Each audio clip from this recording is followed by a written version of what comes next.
या अल्लाह जल जलालहू ओ मुझा करीम रब अज माहू पहिरियों सफ़र महीने जो पहिरियों जुमो हर साल वांगुर हिन साल भी सचल साईं जे मज़ार ते महबूब जी सलवात जी दुरूद पाक जी महफ़िल थी इज्तमा थियो ओ मौला जुमले जन आशकन दुरूद पाक पढ़ी ॾिना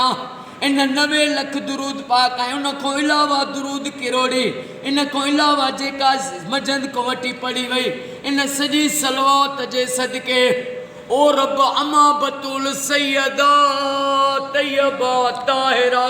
फातिमतो ज़हरा सलामुल्लाह अलैहा जे सदके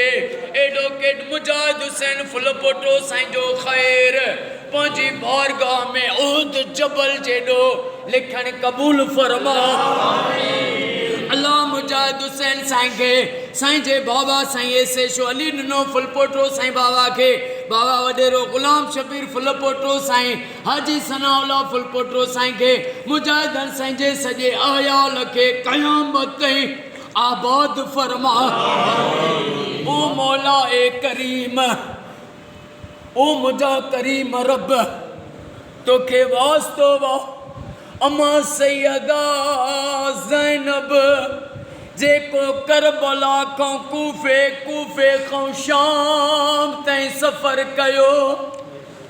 अमा जनाबे सैयदा ज़ैनब थी फरमान त जॾहिं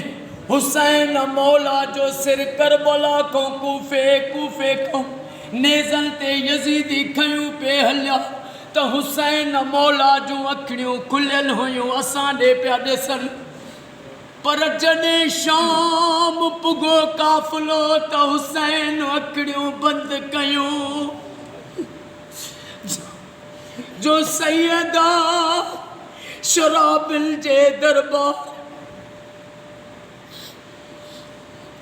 ओ मौला उन अमा